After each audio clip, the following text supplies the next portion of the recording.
बहुत हिम्मत का काम चाहिए। देखिए, एक शख्स जो प्रधानमंत्री बनने जा रहा है, अब वो शख्स ट्वीट भी कर रहा है अच्छे दिन आने वाले हैं। यानी किस्सा गोई में नहीं लीजिए, मुहावरे में नहीं लीजिए, समझिए इस देश की क्या परिस्थिति है। और उस परिस्थिति में अगर हम कह रहे हैं अच्छे दिन आने वाले हैं, तो अब हम जब जीत रहे हैं, जीत चुके हैं, तो हम कह रहे हैं वाकई अच्छे दिन आने वाले हैं। ये देखिए, नरेंद्र मोदी की पहली झलक, मां से मिलने पहुंचे हैं गांधीनगर में नरेंद्र मोदी। मीडिया की भीड़ है, आम लोगों की भीड़ है, नारे लग रहे हैं, उल्लासमय वातावरण है। नरेंद्र मोदी खामोशी से अपनी मां से मिलने पहुंच रहे हैं। इतनी भीड़ मौजूदगी के बीच नरेंद्र मोदी इस वक्त गांधीनगर में ही मौजूद हैं। नरेंद्र मोदी के भाई के साथ उनकी मां रहती है, वहीं पर मिलने जा रहे हैं अपनी मां के पास।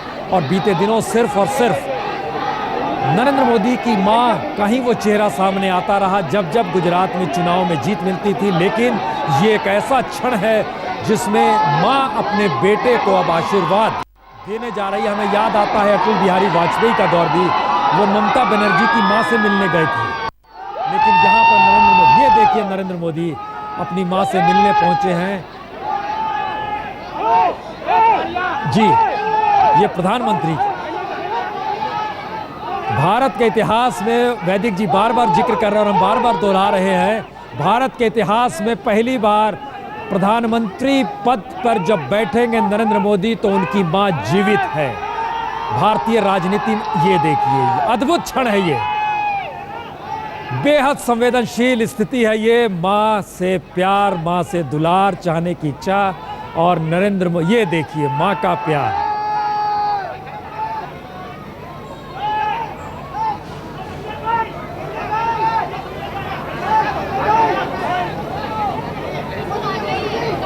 माथे पर टीका मां ने लगाया है। और ये एक ऐसा क्षण है, जाहिर है किसी भी बेटे के लिए और किसी भी मां के लिए ये एक ऐसा क्षण है जिसे समूची दुनिया देख रही होगी। दुनिया इसलिए क्योंकि नरेंद्र मोदी ने अपनी राजनीति को साधते हुए सिर्फ गुजरात की सीमा को नहीं तोड़ा, बल्कि दुनिया भर में एक पहचान बनाई दे दी। और आज दरवाजे खुले हुए हैं।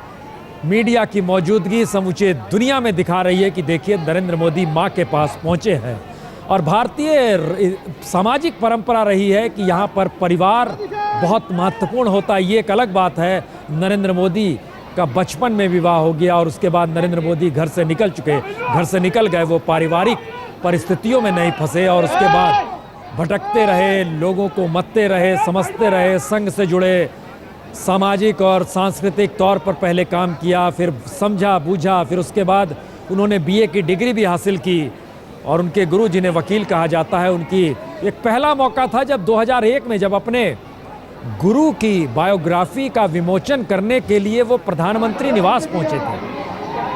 अटल बिहारी वाजपेयी ने उस किताब का विमोचन किया था जो नरेंद्र मोदी पहुंचे थे। पहली और आखिरी बार नरेंद्र मोदी 7 RCR तभी गए, लेकिन उस वक्त भी किसी को एहसास नहीं रहा होगा कि नरेंद्र मोदी इस देश के प्रधानमंत्री हो जाएंगे। लेकिन देखिए इतिहास कैसे करवट लेता है और ऐसे मौके पर इस देश के सामने जनादेश के साथ नरेंद्र मोदी की तरफ देश ये देख रहा है जब नरेंद्र मोदी के जरिए वाकई अच्छे दिन आने वाले हैं का वाकया। और मोदी सरकार, ये भी कल्पना के बाहर की चीज़ थी कि एक राजनीतिक दल की मौजूदगी, संगठन की मौजूदगी, संघ परिवार की मौजूदगी, सबकी मौजूदगी, लेकिन बावजूद इसके नरेंद्र मोदी की सरकार और अब की बार मोदी सरकार, ये वाकया भारतीय राजनीति में शायद किदवंती की तरह हो जाएगा। क्योंकि ये एक अद्भुत क्षण इसलिए भी बहुत मायने रखता है कि एक व्यक्ति अब अपनी मां से आशीर्वाद लेने पहुंचा है। एक बात बता दें। जी बताएं। आपको जानकर के शायद पता नहीं, हो सकता आपको मालूम होगा जी, इन्हीं मां ने अपने बच्चों को ठीक से लिखना पढ़ना सिखाया। और जो साथ में पंकज मोदी आपको दिखाई दे रहे हैं, जी जी, ये पहले पत्रकारिता में इनको इनकी मां ने भेजा। ये हिंदुस्तान समाचार में इन्होंने काम किया। और उस समय मैं खुद अहमदाबाद में रहा हूं जब मैंने इनको देखा है। इसलिए मैं कह रहा हूं कि देखिए उस ऐसे मां ने अपने एक बेटे को, 2 बेटों को या और परिवार को इस तरह से लिखाया पढ़ाया कि आज एक प्रधानमंत्री बना, दूसरा पहले पत्रकार बना और उसके बाद वो बाद में जरूर सूचना विभाग में आ गया सरकारी सेवा में। लेकिन इमरजेंसी के दौरान ये दोनों लोग लिख पढ़ रहे थे। ये बात शायद बहुत कम लोगों को मालूम है। जी, ये बेहद अहम जानकारी भी है कि किस तरीके से माँ ने अपने बच्चों को ना सिर्फ पाला पोसा बल्कि शिक्षा में दक्ष बनाया, और शायद यही वो शिक्षा है जिसके ज़रिए एक अनुशासन और एक राष्ट्रीयता की भावना से ओतप्रोत, आप देख सकते हैं नरेंद्र मोदी का वात्सल्य कहिए इसे। जी कहें। एक खूबी और है जी कि बड़े संपन्न परिवारों के बच्चे और उनकी स्त्रियां अपने बच्चों को तो पढ़ाती हैं, आगे बढ़ाती हैं, लेकिन ऐसी माँ जिसको भरण पोषण की व्यवस्था नहीं, भोजन की व्यवस्था नहीं, और जो खुद भी काम करती है, घरेलू काम करती है, और उस कमाई से पैसे बचाकर पढ़ाना, बच्चों को संस्कार देना, और ये संस्कार कम है क्या कि विवाह के बाद ब्रह्मचर्य का जीवन जिए आदमी, कितनी बड़ी बात है। प्रचारक बन गए, उनके अब अपना सर्वस्व त्याग करके देश के लिए काम करूँगा। और देखिए ये जो तत्व है इसने मोदी की सबसे ज़्यादा मदद की है, क्योंकि मोदी पर कोई आक्षेप आज तक हमको भ्रष्टाचार का सुनने को नहीं मिला, क्योंकि अकेला है, देशभक्ति का काम करना है, संघ के प्रचारक हैं, और वैसे ही अपना जीवन शुद्ध रखना है। मुझे पूरा विश्वास है कि प्रधानमंत्री के बनने के बाद भी नरेंद्र मोदी अपना आचरण, अपना जीवन वैसा ही रखेंगे जैसा उनकी मां ने संस्कार दिया। नहीं, ये बहुत महत्वपूर्ण है। इस देश में पद मिलने के बाद लोग डिरेल्ड हो जाते हैं, बदल जाते हैं, पटरी छोड़ देते हैं, भ्रष्ट भी हो जाते हैं, लेकिन जिस गरीब परिस्थितियों के बीच से नरेंद्र मोदी निकले, जिन सामाजिक परिस्थितियों के बीच से नरेंद्र मोदी निकले, जिस तरीके से इन्होंने देश भर में अपनी जीवटता, अपने संघर्ष के साथ घुमक्कड़ी की, देश को जाना समझा, मेरे ख्याल से अब एक ऐसा मौका है जब उनके इस पूरे श्रम का उपयोग वो कैसे बतौर प्रधानमंत्री करेंगे, ये हर किसी के सामने अब ये देश को देखने का मौका मिलेगा कि जिस शख्स ने इस देश को अपनी उन आंखों से देखा जब उनके पाँव में चप्पल नहीं रही होगी, पेट में भोजन नहीं रहा होगा, शरीर पे कपड़े नहीं रहे होंगे, एक बेहद जीवटता के साथ। जी प्रसून जी, एक बात मैं बहुत दिनों से सोचता हूँ जी, जो आपने विषय छेड़ा है तो मेरा कहने का मन हो रहा है। बताइए। कि जैसे मैंने अभी कहा कि नरेंद्र मोदी ऐसा पहला प्रधानमंत्री है कि जिसकी माँ का आशीर्वाद उसको मिल रहा है। एक बात और कहता हूँ, आज तक जितने प्रधानमंत्री भी हुए सबसे मेरा व्यक्तिगत संबंध रहा, जवाहरलाल नेहरू को छोड़कर। मैं समझता हूँ कि एक भी प्रधानमंत्री ऐसा नहीं हुआ कि जो कहीं चाय बेचता हो, अपना पेट भरने के लिए मजदूरी करता हो। यानी देश के करोड़ों किसानों, मजदूरों, देश के 80-90 करोड़ लोगों के मन पर आज कितना आनंद का सवेरा हो रहा होगा कि देखो ये हमारी तरह का है, ये हमारे वर्ग को बिलोंग करता है, ये हमारे जैसा है। ये लोकतंत्र की एक बहुत बड़ी उपलब्धि है। और मैं समझता हूँ कि नरेंद्र भाई 10 साल मुख्यमंत्री, 12 साल मुख्यमंत्री रहने के बाद और अब प्रधानमंत्री बनने के बाद अपनी वो जो मौलिक विशेषता है जिसको डीएनए कहते हैं, उस डीएनए पे कायम रहेंगे।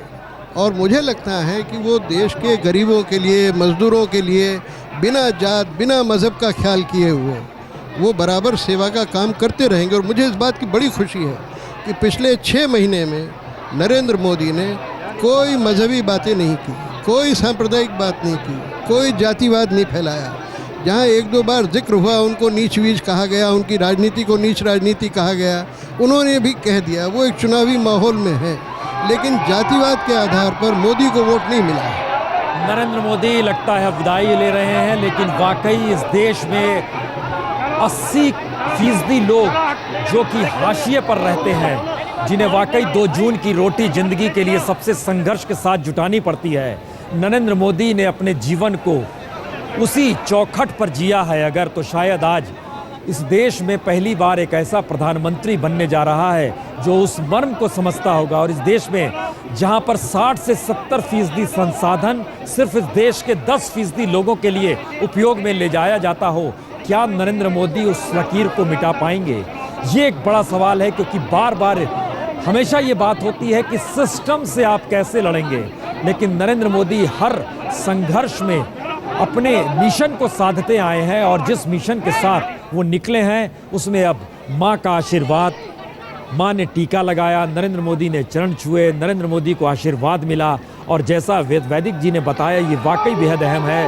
इस देश में पहला प्रधानमंत्री जिसकी माँ जीवित है वो प्रधानमंत्री बनने जा रहा है। वो शख्स, और एक ऐसा शख्स जिसने इस देश के तकरीबन उन 100 करोड़ लोगों की तरह जीवन जिया है जिन्हें 2 जून की रोटी कमाने के लिए जिंदगी खत्म कर देनी पड़ती है, शिक्षा मिलती नहीं है, सड़क पर काम करना पड़ता है, भटकना पड़ता है, लोगों के बीच घुमक्कड़ी करनी पड़ती है। और शायद देश इस रूप में जिस शख्स ने समझा होगा तो वो देश को अब साधेगा कैसे, हर किसी की नज़र है। लेकिन ये बहुत हिम्मत का काम है। इस सिस्टम को नरेंद्र मोदी समझते होंगे, इसीलिए वो बड़ी तीखी चोट किया करते थे, बहुत साफ चोट किया करते थे कि देश को कैसे पूंजीपतियों के चंगुल से निकालना है, इस बात का जिक्र किया करते थे। अब आने वाले वक्त में कैसे गरीब मुफलिसों की सरकार होगी, कैसे इस बात का जिक्र वो किया करते थे कि दरअसल अब पिछड़ों की सरकार होगी। जो तबका हाशिए पर पड़ा हुआ है उसे वोट बैंक बना दिया गया बीते 60 वर्ष की राजनीति में।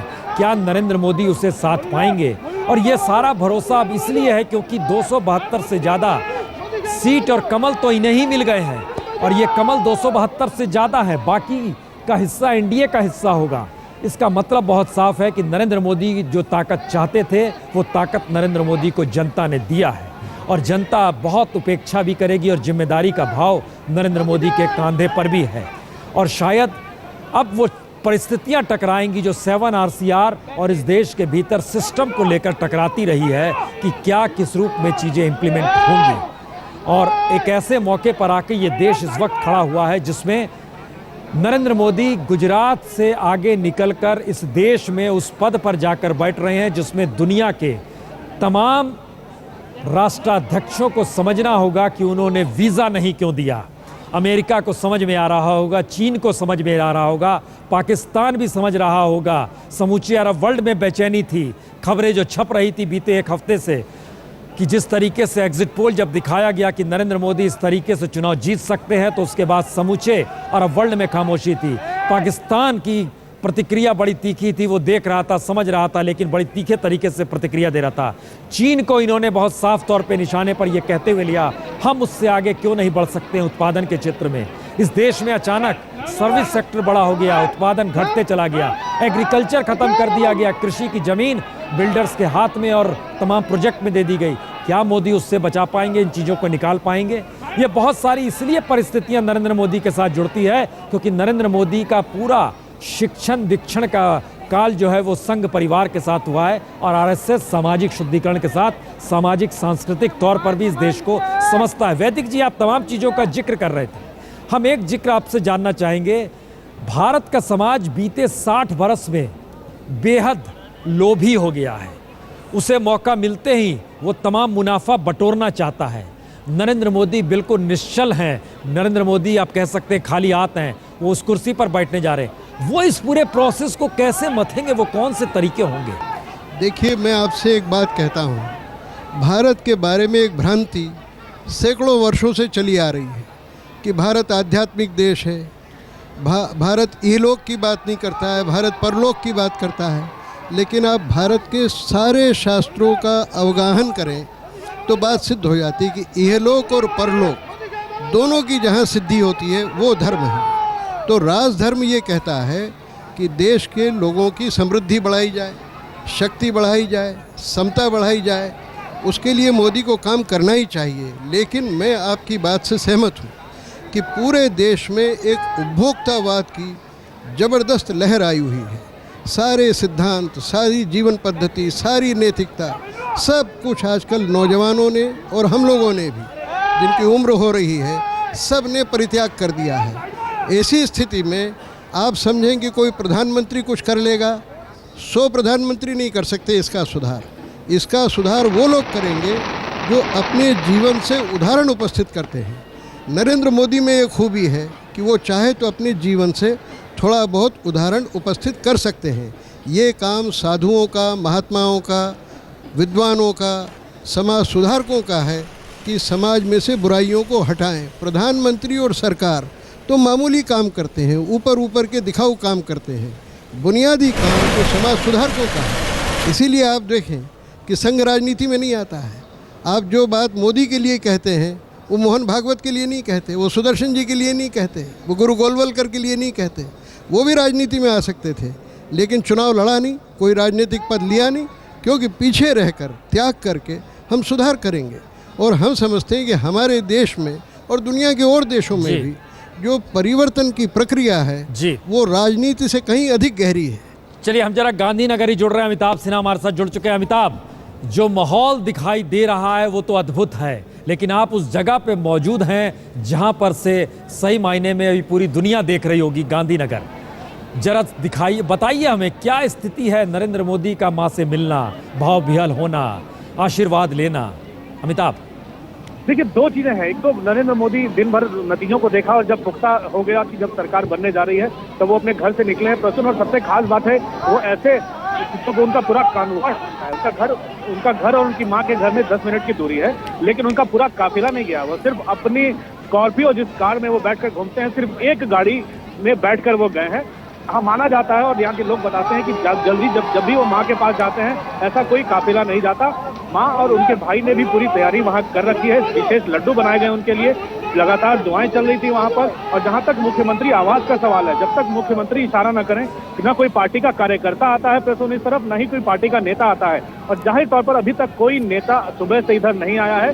भारी सुरक्षा बंदोबस्त है। अभी तक पीएम भले ही अब बनने जा रहे हो, लेकिन अभी तक केंद्रीय सुरक्षा बल वगैरह अभी हो सकता है देर शाम या कल एक आध दिन के बाद चालू हो प्रोटोकॉल। लेकिन आज गुजरात पुलिस की सुरक्षा में है, कोई नेता इधर नहीं आया है। 3:30 बजे के आसपास वो कमलम जाएंगे, जो यहाँ का प्रदेश कार्यालय है गुजरात बीजेपी का। उसके बाद वहीं से वो बड़ौदा के लिए रवाना होंगे। तो जाहिर तौर पर पूरे दिन में जनता और खासकर अपने कार्यकर्ताओं को संबोधित करने का कार्यक्रम है, लेकिन शुरुआत उन्होंने अपनी मां के साथ मुलाकात से की है।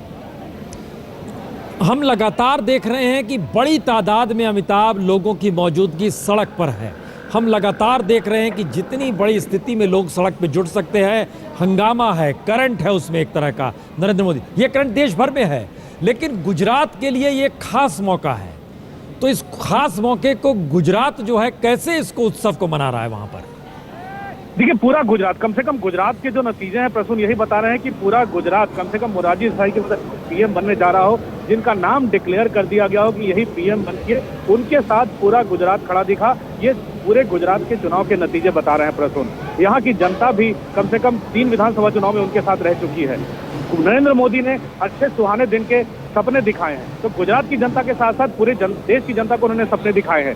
तो अब उन सपनों को पूरा करना है, लेकिन उन सपनों के कारण जनता जो कांग्रेस से निराश थी, उसको लग रहा है कि नरेंद्र मोदी उन खाली जगह को भर देंगे, जिसके कारण निराशा उत्पन्न हुई है। अब नरेंद्र मोदी के ऊपर बहुत बड़ी जिम्मेवारी है और नरेंद्र मोदी का साथ देने वालों के ऊपर बहुत बड़ी जिम्मेवारी है।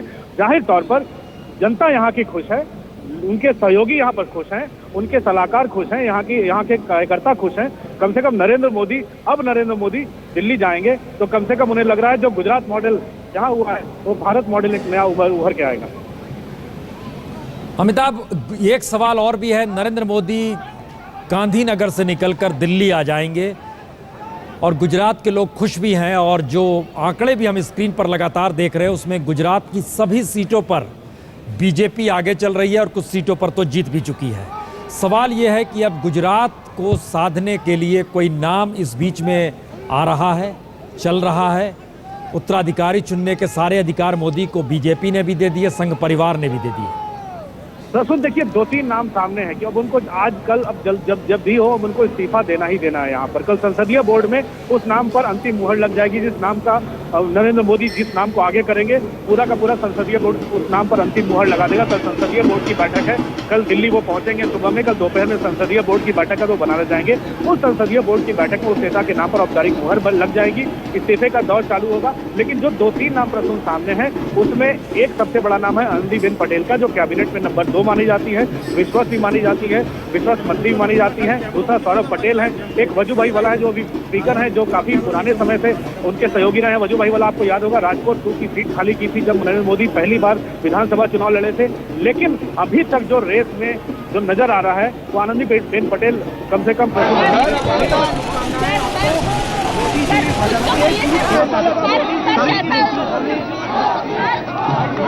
मोदी जी